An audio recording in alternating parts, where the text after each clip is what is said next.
So this morning we're going to be in Hebrews 11 again. Last week we looked at verses 20, 22, 23. Oh, I'm in the wrong chapter, so I'm not going to tell by looking at it. And so this week we're going to be in 24. Uh, I will just warn you right now, I'm going to need a lot of help with this one. So feel free to jump in. If you see something you're like, what in the world's going on? Feel free to call it out. Because as I was studying through here, two things happened. One, I did keep hitting these passages where I'm like, huh? I don't understand how the author of Hebrews is making the connection. And then the other one, and this is probably part of the reason, is I mentioned just a little bit ago that I seem to have worn myself out, and yesterday I could not concentrate or think clearly at all. So I'm like, I'm going through here, and I'm like, I'm struggling here. So my point is this: please feel free to jump in and say what you think here, because we're talking about Moses, and Moses is the Jews' one of their favorite people to talk about. And so they make some things, and I was looking through the life of Moses, trying to line up where the author of Hebrews is talking about. And it looks to me like the author of Hebrews is kind of sticking multiple incidences together and he's talking about them as one. But again, I don't know that I was thinking clearly yesterday, so feel free to tell me that I'm totally wrong and I missed something great, because I would love to hear what I missed that was great. That being said, even if I missed something that was not so great, feel free to mention it, because maybe it is better than you think. You can do that.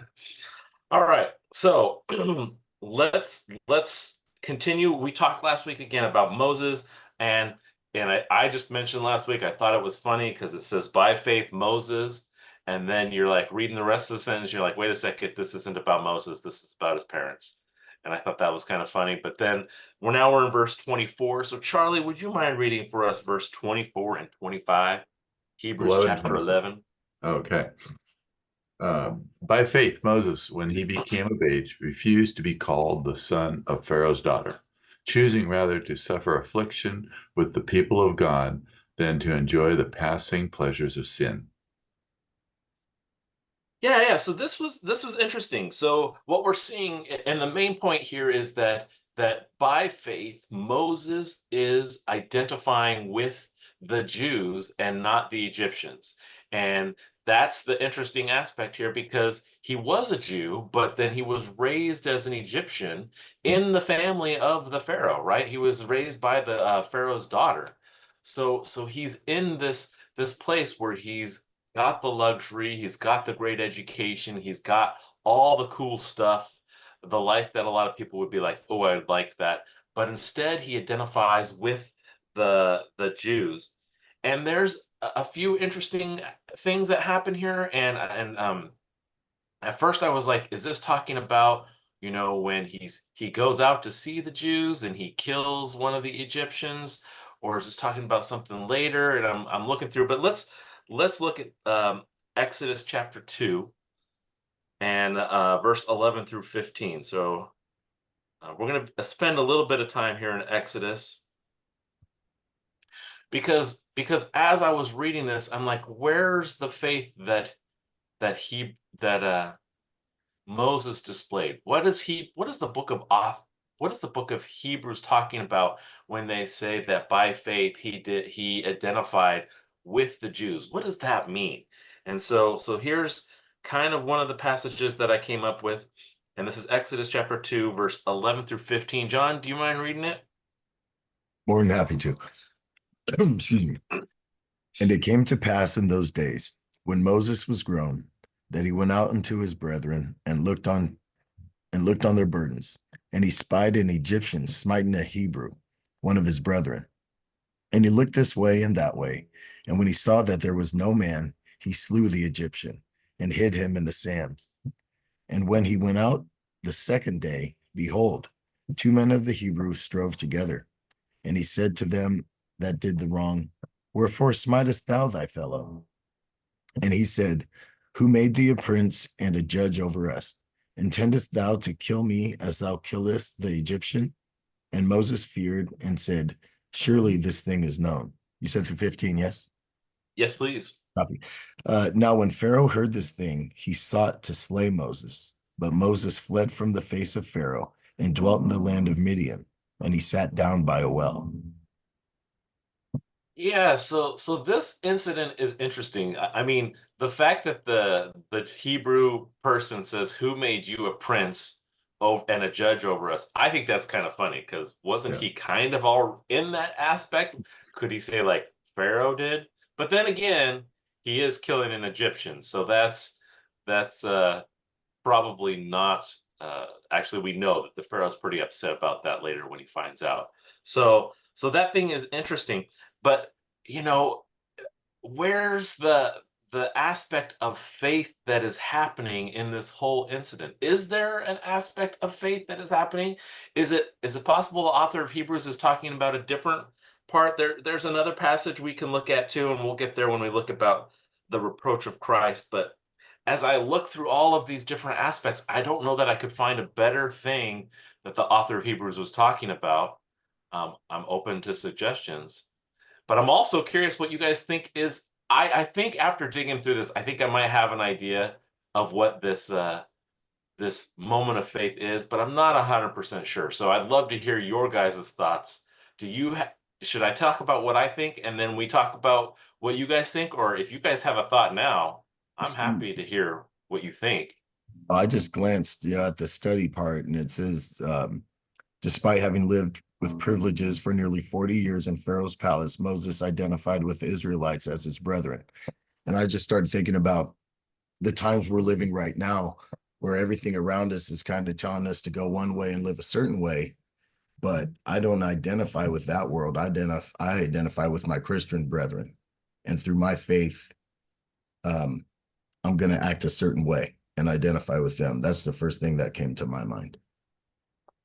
So think I like where. Oh, go ahead, Bill. I think his moment of faith is when he came back. He went to See his brethren. now Ethiopia, and he came back to be with his people. And he trusted Oh, I God. see. He trusted God that God will keep him safe. And, that's when he showed faith, is when he came back. And he knew that, he Okay. was risking his life by coming back to be with his Okay, people.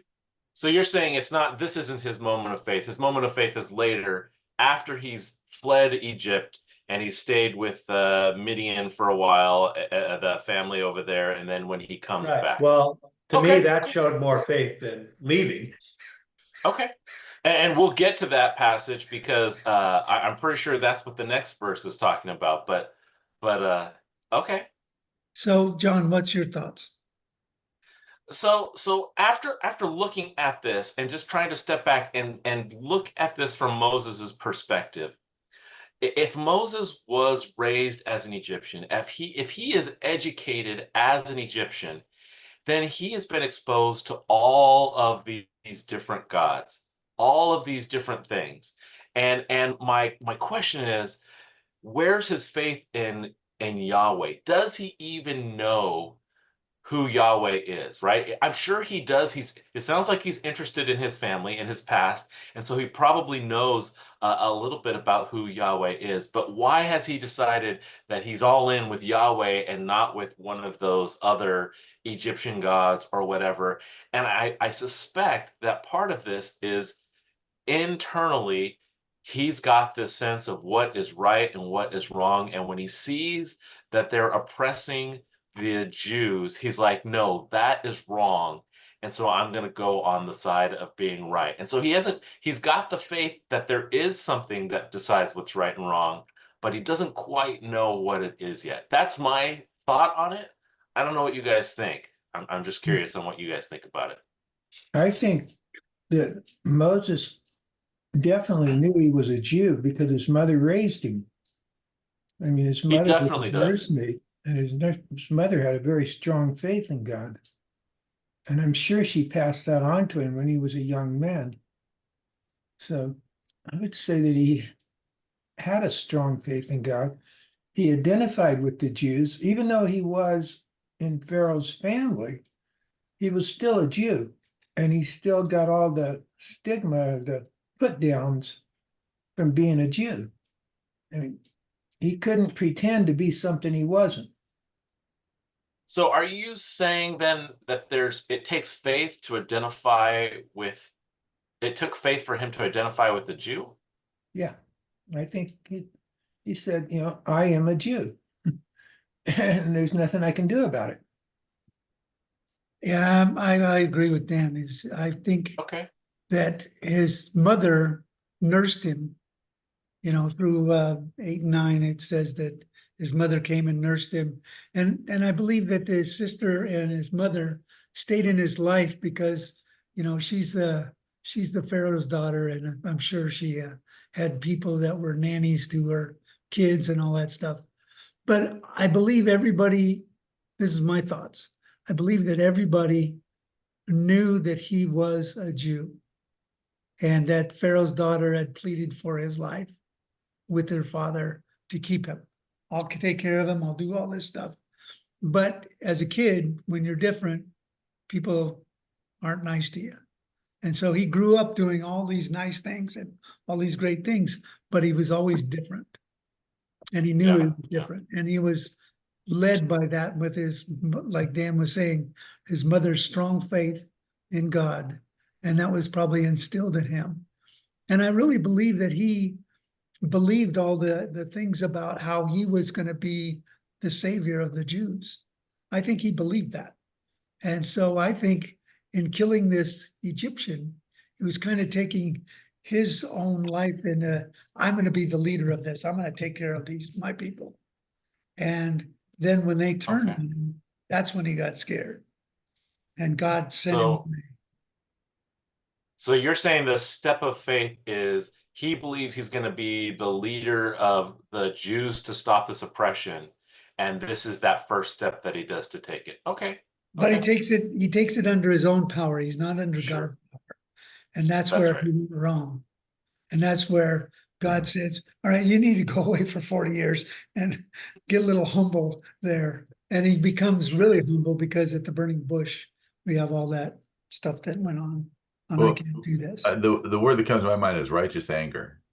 And, you know, that was probably his first reaction to that was like, you're harming one of my people. And I think we have that initial thought when we see somebody of our family or our church or faith family, blood family or faith that's being attacked. And we have that's the first thing that overwhelms us. I mean, and we, you know, depending on what the situation is, maybe we want to jump in there and punch him in the nose. You know, but some, you know, we have a little better control than that. But I think that's a lot of it is that righteous anger that probably overwhelmed him.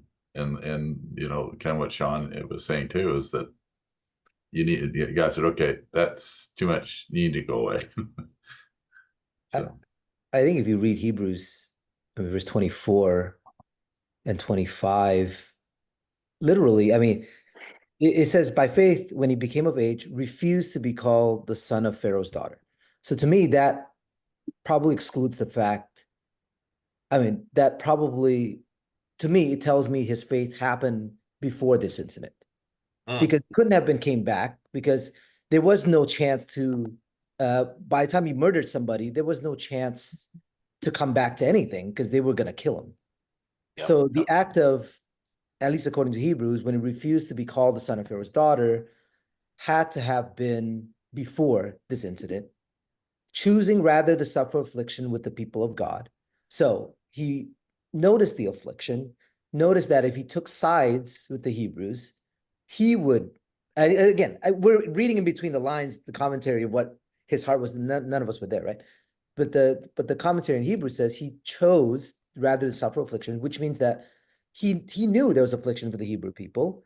And if he took sides, he was going to do that and he did it, choosing to suffer affliction rather than enjoy the passing pleasures of sin, which means that he was already in Egypt, seeing all this. I could have all this, but if I took this side, I'm going to suffer because everybody that takes the side is going to suffer.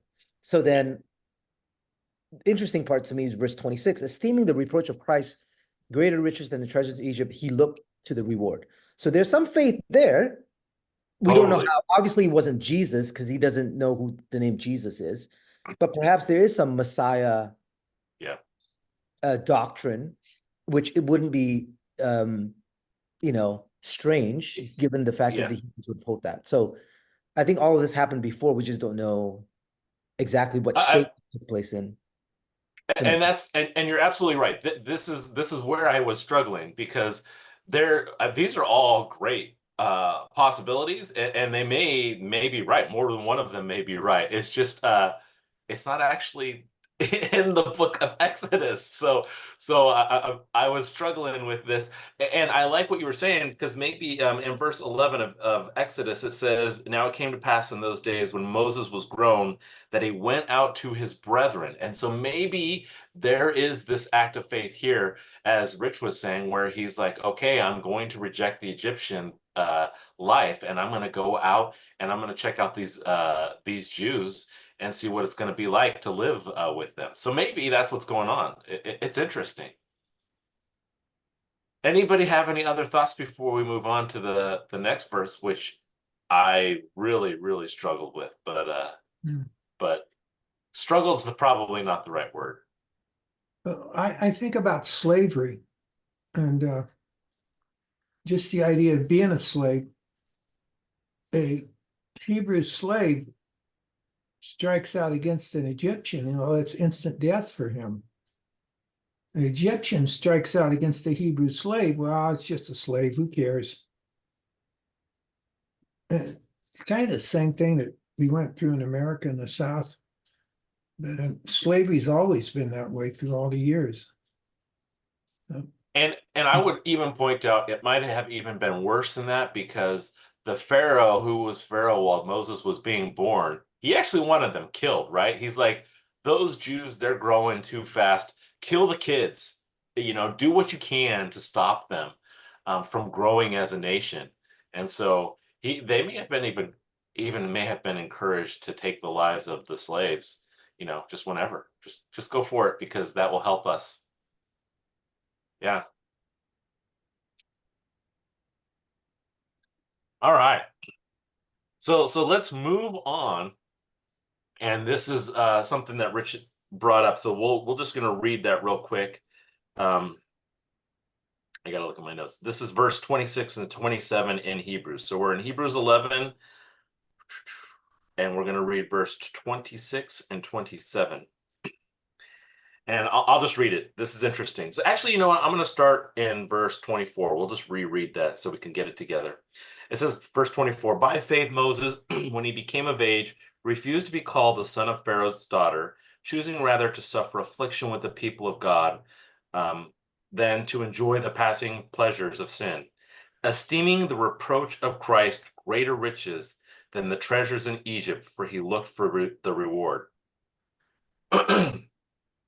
So here's this interesting thing that the author of Hebrews says, which is he says, esteeming the reproach of Christ greater riches. I'm sorry, let me read that. I said that in a weird way. Esteeming the reproach of Christ greater riches than the treasures in Egypt. And so you're like, wait a second, Christ, what? And so just so we're clear, Christ is Greek. So since he probably didn't speak Greek, he would have spoken a different language. It would have been more like Messiah, which is Hebrew, right? They're the exact same word, except in different languages. So Messiah, so this messianic thinking, did he have this messianic thinking? And I think it is totally possible because there were prophecies of the Messiah before that. And if you take Moses's life as a whole, God gives him some messianic prophecies for the future as well. So where all of this is really interesting. But I'm wondering when he's hearing Messiah and he's thinking of this idea of a person who's going to come and redeem man or save the Jews, You could have different ways of thinking about it, and maybe he's thinking a Christ, or maybe he's thinking Christ. It's interesting, but I want to just look at one verse here in Exodus again. So we're going to jump back to Exodus because I think that this is interesting because he makes this statement of faith. Actually, I'm getting ahead of myself. Let's go to Exodus chapter 4. I probably should look at my notes so I can tell where I'm at. Exodus chapter 4, verses 18 through 23. So we'll look at this crazy statement of faith. I say crazy because the way he words it is beautiful, but we'll look at that in just a minute. Right now, we're going to look at this part of Moses, and here there is some faith that definitely has to happen with Moses, and that is so what we're looking at is Moses in chapter 2. We read he killed this Egyptian. He crosses the desert. He goes and he goes to this well. And these daughters are there trying to get water, and they're getting harassed by some guys. And what we've seen with Moses is he has this fierce idea of what is right and wrong, and he sees that as wrong. So he goes and he defends them. And so they go back, they take their water, they go back and tell their dad, and their dad's like, well, bring him here. Let's invite him over for dinner. So he does that and ends up staying for another 40 years. That's quite a dinner guest, by the way. I've never had one that's lasted that long. But he has this thing where he ends up going, he sees this burning bush, he's meeting God, and God's given him some instructions. But what we're going to look at though here is right as he's going back to he's been told by God to go back to Egypt, and he's going to go start doing that. And there's definitely a step of faith here, because God has just told him, go back to Egypt. And Moses is like, yeah, I'm wanted for murder over in Egypt, right? And he has a whole list of excuses, but God's like, no, you're going. So this is Exodus chapter 4, verses 18 through 23. Tim, do you mind reading that? Exodus 4, 18 through 23. Then Moses went back to Jethro, his father-in-law, and said to him, let me return to my own people in Egypt to see if any of them are still alive. Jethro said, go, and I wish you well. Now the Lord had said to Moses in Midian, go back to Egypt, for all those who wanted to kill you are dead. So Moses took his wife and sons, put them on a donkey, and started back to Egypt, and he took the staff of God in his hand. The Lord said to Moses, when you return to Egypt, see that you perform before Pharaoh all the wonders I have given you power to do, but I will harden his heart so he will not let his people go. Then say to Pharaoh, this is what the Lord says, Israel is my firstborn son, and I told you, let my son go, as he may worship me, but he refused to let him go, so I will kill your firstborn son. So here, this is incredible, in my opinion, that God not only tells him all of this information, but he tells Moses this information, and Moses is like, okay, I'll go. Because think about what God has just told Moses. Go back to Egypt.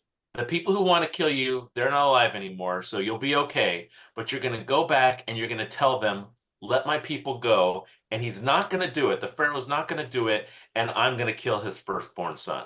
I mean, think about that. That is crazy, because what you know is you're going into Egypt, you're going into the heart of a battle, right? There is going to be some crazy things going on. Now, God had told him some other stuff, told him about, showed him how to pick up the staff and put it down to make the snake and pull his hand out and have leprosy, and gave him the ability to do some of these signs and miracles.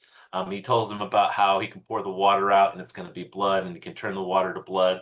But at the same time, he's telling Moses, I'm going to kill the Pharaoh's firstborn son. He's going to end up dying. And he's going to end up doing that because he was going to refuse to let the people of Israel go. And I'm going to make him do it.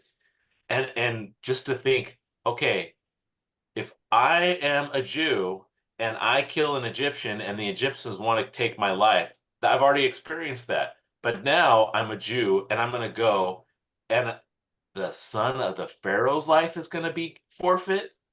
I'm going to threaten that, and he's going to end up dying. Think of how much trouble you're going to be in now, Moses. But Moses is like, yep, okay, I'm going to go do that.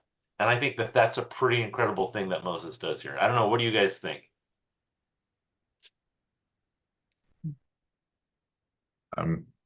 Obviously, like you said, based on his track record and what he knew, I mean, God was probably prepping him for it a little bit, but I still think it would be a little bit of a challenge to take that first step away from on that mission.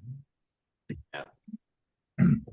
And I think there's something more important here for us to see with faith, which is sometimes God asks us to do something where the outcome isn't going to be pretty. The outcome is not going to necessarily benefit us. And sometimes we get this idea, we love to quote that verse that God works all things out. And now I just messed it up. And so I can't remember the ending of it. Yeah.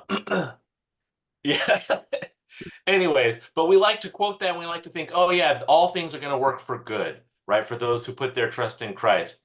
And technically speaking, for Moses, all things are going to work out good. But it's important to note that good for the plan and the glory of God does not necessarily mean pleasant for us, right? It's not going to necessarily work out pleasant. Sometimes he asks us to do things where we're going to get into a situation and it's going to be a little ugly.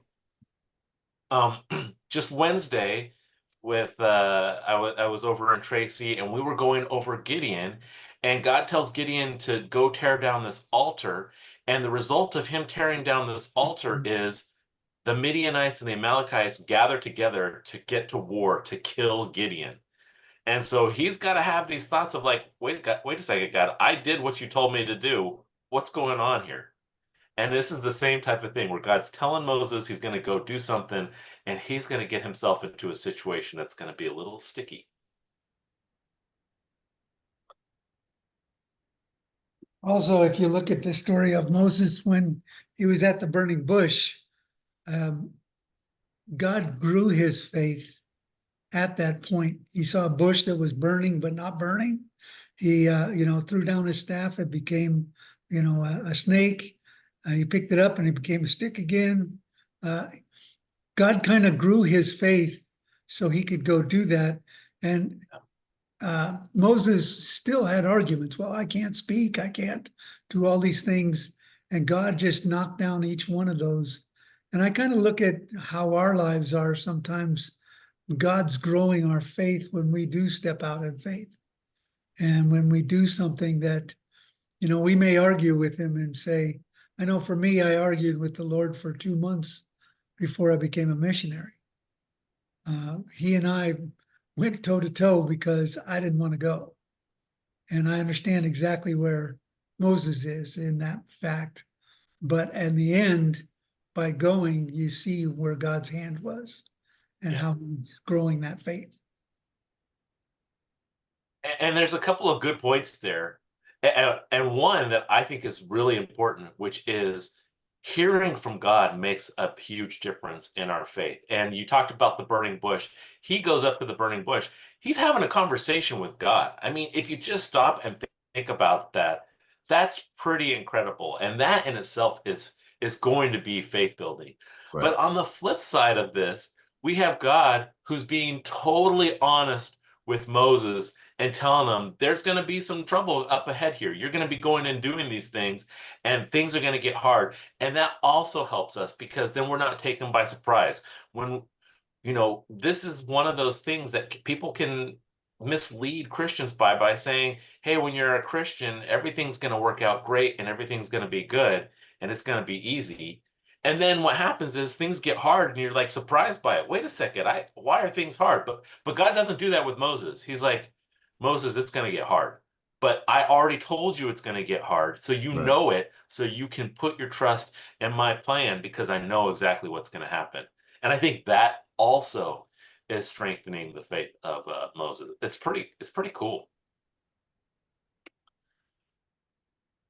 It's fascinating through Moses's life how frequently he openly communicated with God, and he called upon God and God responded, and vice versa, and just that just blows me away. And you don't find too many other relationships throughout the Bible where God and an individual interact like that. And even Moses had the temerity to challenge God on occasions and bring conflict to him, and God didn't smite him or didn't rebuke him, and they discussed openly so many different topics of conflict and stress and adoration also. Yeah. Well, you get the No, sense, go ahead. as a father deals with their children, a lot of things come into play as to how God can speak to us, will speak to us, the manner in which he speaks, the type of encouragement and exhortation. People need different things. And it's just really interesting. I mean, clearly Moses is special. And I mean, he even wrote it right in Exodus. He says, the Lord spoke to me face to face or something like unlike any other, as like he speaks to a friend. Yeah. So he recognizes that too. And I don't see a lot of people glowing the way he did either. So there's a lot of, special things that only God can do, but for his own reasons. Because I think, mostly everybody else, when the Lord approaches, their knees buckle, their faces are, prostrate down, and you're not going to want to be in his presence very long until the angels tell them, it's okay, stand up, kind of thing. It's quite fearful, I think, if God were to approach any normal person from that standpoint. Yeah. And Tim, to your point too, this is, in my mind, of all of the characters in the Bible, this is one of those aspects where I would absolutely love to experience. This would be on the top of my list. The fact that he is so close to God, that, as Rich mentioned, he's glowing, that he is in the presence of God in a way that nobody else seems to have been. It's just incredible. Someday it's going to happen. I'm confident of that. But of all of the things that are happening in the Old Testament, oh man, that's the one that I would love to experience the most. That's cool. All right. All right. Let's move on now. So let's see.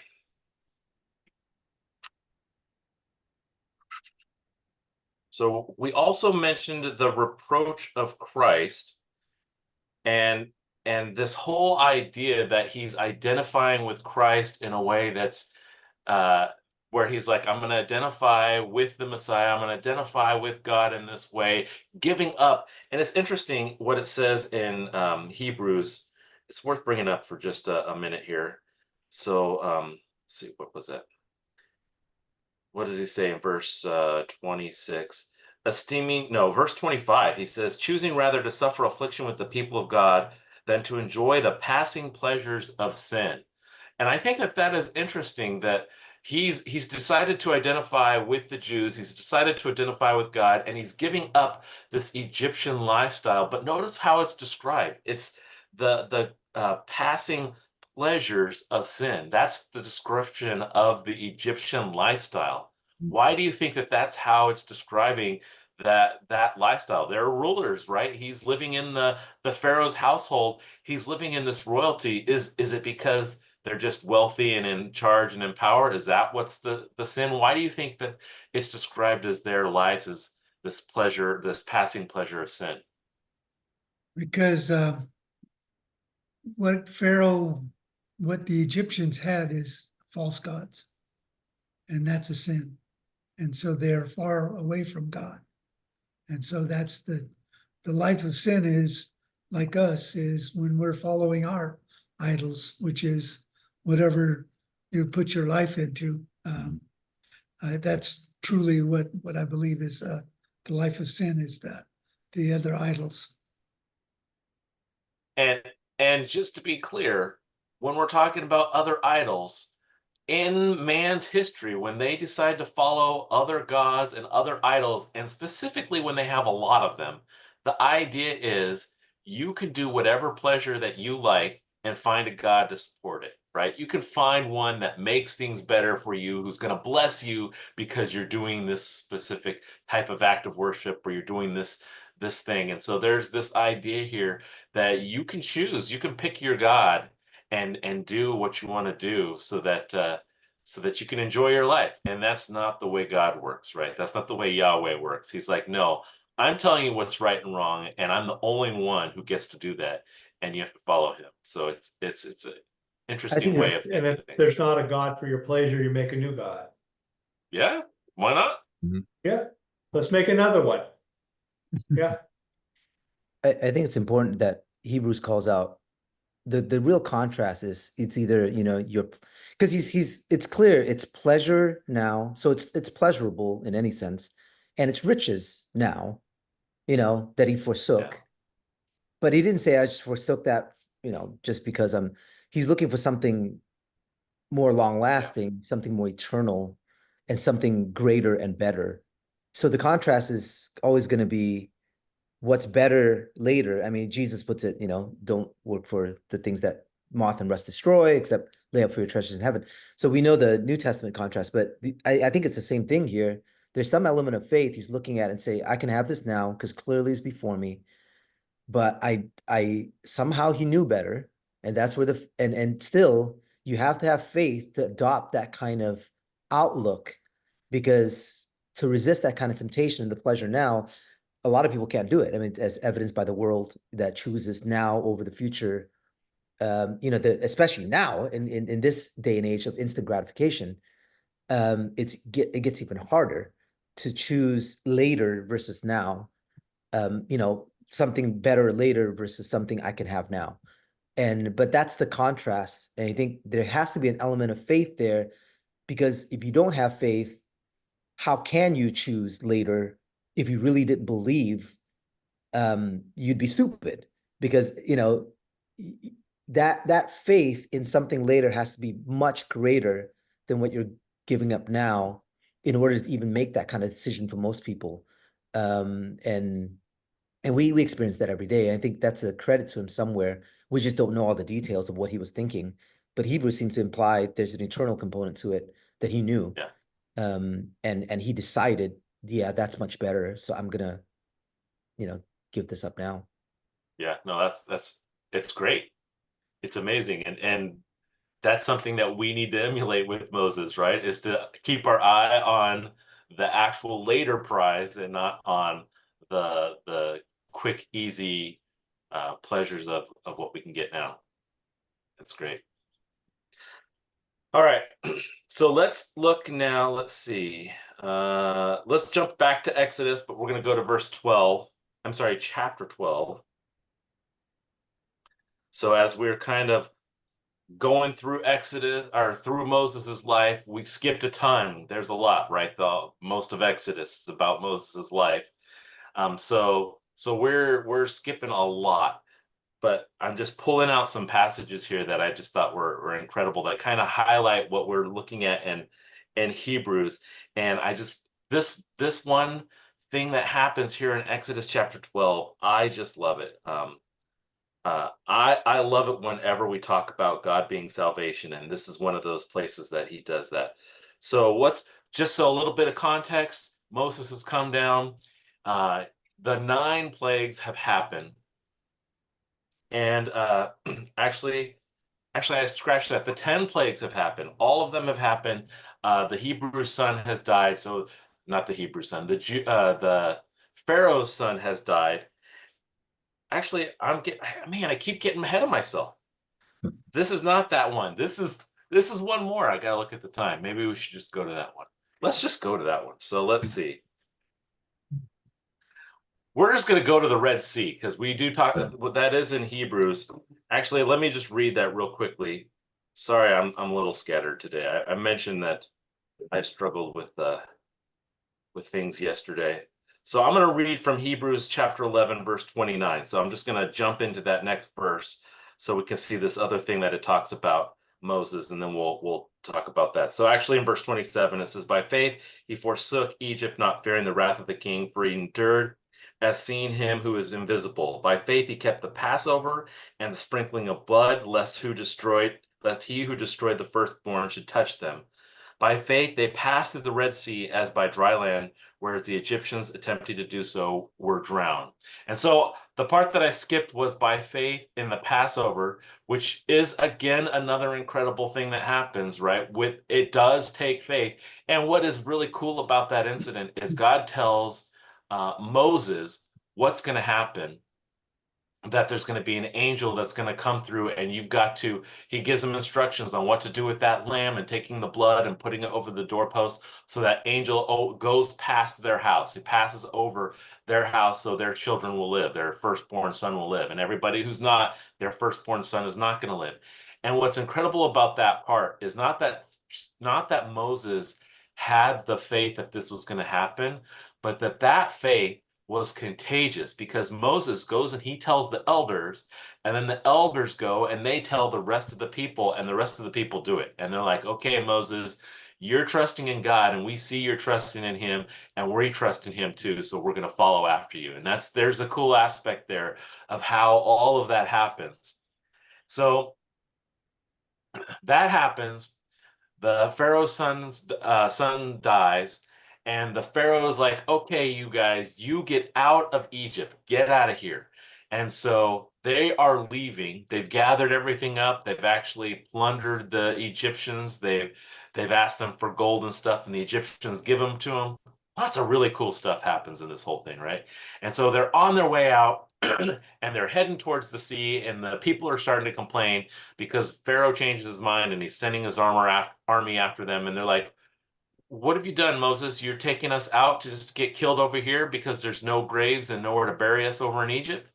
And so Moses makes this great statement, which I love, and that is Exodus chapter 14.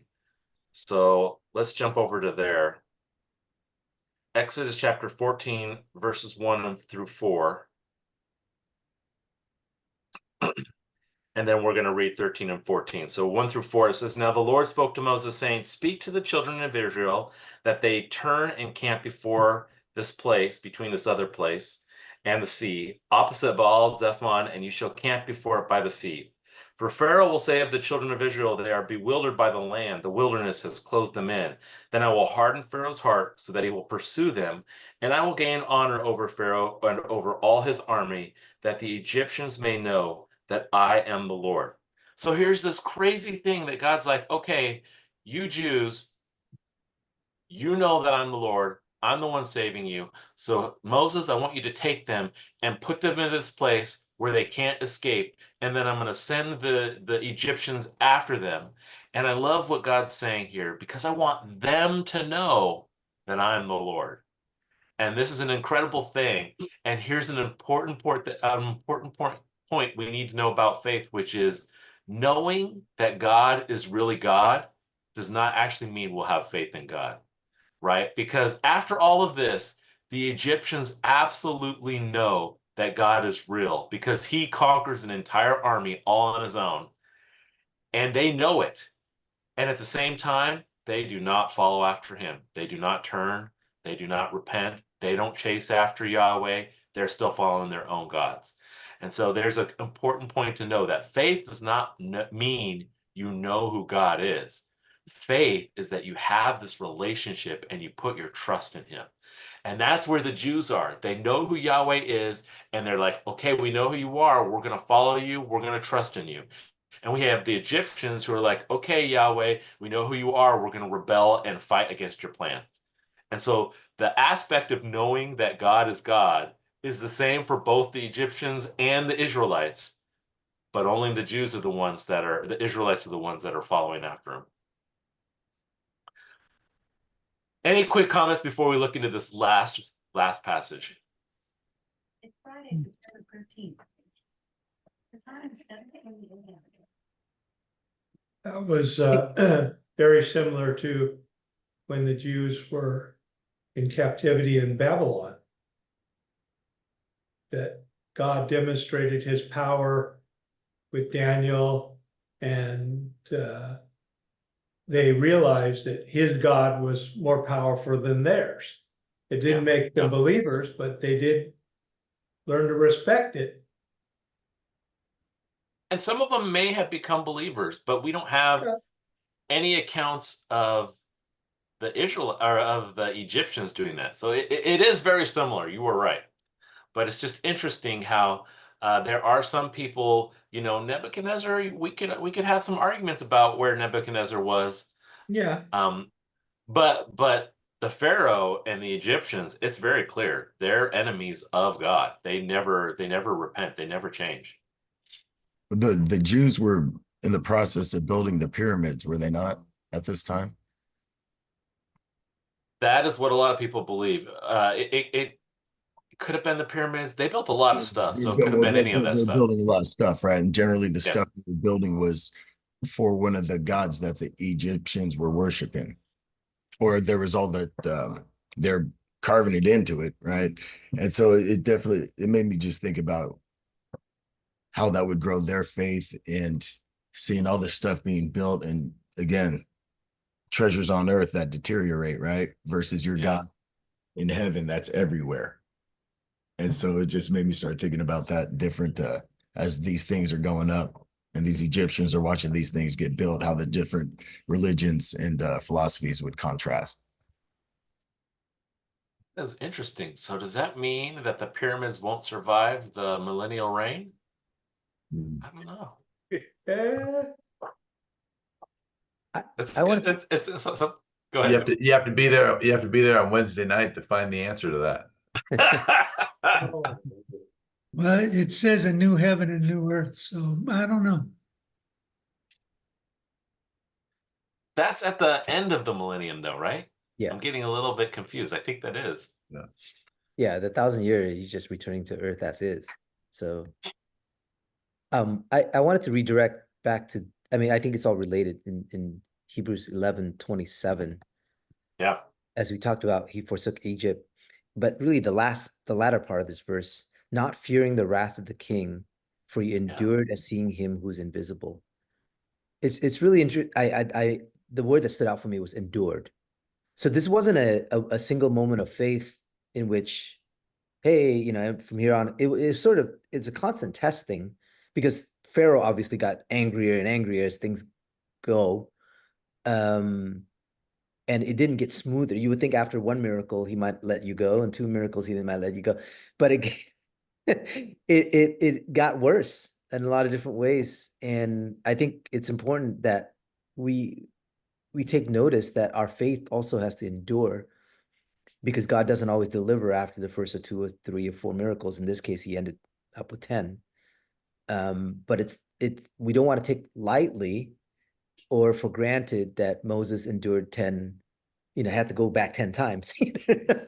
So, because there's a component of faith, of endurance there, believing, and of course he tells us what the key is in Hebrews, seeing him who is invisible, and sort of keeping your eyes on God the entire time and trusting, okay, well, why isn't this working after 2 or 3 or 4 or 5, but it requires 10. And keeping faithful through the end with that, because I think all of that built up to this whole Red Sea moment, which he can clearly now stand here and see the salvation of God, because he's clearly delivered over 10 times. Because if you took one miracle and he ended up at the Red Sea, he may, I don't know, because our faith gets built up over time. Would you have believed that this is the same God that can turn the water into blood? Can he really part the Red Sea? But after 10 miracles, maybe you're able to see that. I don't know. I'm just thinking about the journey and strengthening of faith and endurance that's often required to do that, because we can't take that for granted. I mean, the Israelites, when they go through Canaan later, clearly seeing victories, but in some cases, they forgot everything and just said, no, God can't do this one. So it's worth noting this endurance, this faith that's enduring. And of course, that's the grace of God as well, but it's required to kind of experience some of the things that Moses experienced. And Moses had to know about this invisible God, because in my mind, if he didn't know about this invisible God, he would have set up an altar and he would have started worshiping this bush, because that was the first thing. So he knew about God, and he knew about this invisible God. And that's where then God grew his faith. He had to grow his faith at the burning bush, And then, like Rich was saying, it took 10 times of growing his faith so that he could reach out the staff and part the Red Sea. Yeah. And what's crazy is this almost seems excessive, this whole thing, right? It almost seems like God is going way over the top. Do we really need 10 plagues to get all of this worked out? And what I love is God's like, hey, whatever it takes, man, I'm on it. And I love that God is willing to be excessive to show us and share with us to grow our faith. Hey, if he wants to be excessive in my life, I would love that. That would be awesome. Go for it. But it's also testimony, right, for the future Yeah. generation. And I think that's important because, we get set as an example. So we have multiple stories that, in case somebody just, well, that's just one time. You never know. That was a coincidence or anything like that. Right. Clearly, this isn't coincidental. That's right. It's orchestrated, it's meant, it's planned and executed in such a way that only God could do. I think part of it's also testimony, but we're going to see how forgetful people are of this testimony later as well. So, Well, also think about it as in the light of Pharaoh, because Pharaoh was looking at the Israelites as being his workforce. Yeah. They were living in their life of pleasure. The Egyptians had it easy because they had all these slaves, and they were doing all the hard work, the work that they didn't want to do. So that's one reason why Pharaoh took 10 times before he would let him go. And then afterwards, he rethought it and said, wait a second, we just lost all our workforce. I'm going to go back and get them. And that's why he chased them. So it's also God working on Pharaoh saying, you need to understand who I am. And it's interesting that it destroyed all of Egypt's army and all of everything that was going on with it. So Their economy, their military, everything, right? it was, working. God was working on Pharaoh and the Egyptians also. Yeah. It's interesting. And they had opportunity to repent and change. Go ahead, Dad. Well, I was just thinking that this is a perfect case of miracles usually don't convert anybody. You see all these miracles. I mean, the Pharisees saw the miracles Jesus did. People in the crowd saw the miracles. Miracles usually don't convert anybody. What converts people is the conviction of the Holy Spirit in their lives.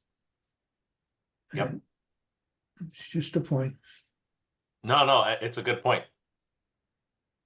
So we only have 2 minutes left, so I want to read this last passage in Exodus. This is Exodus chapter 14. I'm going to read verses 13 and 14. So this is, again, they're at the Red Sea. The people are complaining, and this is Moses's response, which is incredible. He says, and Moses said to the people, do not be afraid, stand still and see the salvation of the Lord, which he will accomplish for you today. For the Egyptians whom you see today, you shall see again no more forever. And it's just worth pointing out that this is where, at this point, this is where Moses is in his faith. He's totally trusting in the Lord. And I love it. Anytime you read in the Old Testament, somebody talks about salvation, I'm like, oh man, I love that, because it's all comes to this root word, which is very, very close. This one here is Yeshua, which is very close to Yeshua, which is the name that we believe Jesus had. So it's this, there's this correlation, there's this picture of Christ here, which is, he says, don't be afraid and watch, and Jesus will take care of you. He's not saying it exactly like that, but I still love this idea that just take a look and God will he will bring salvation to you. Any last thoughts before we wrap it up?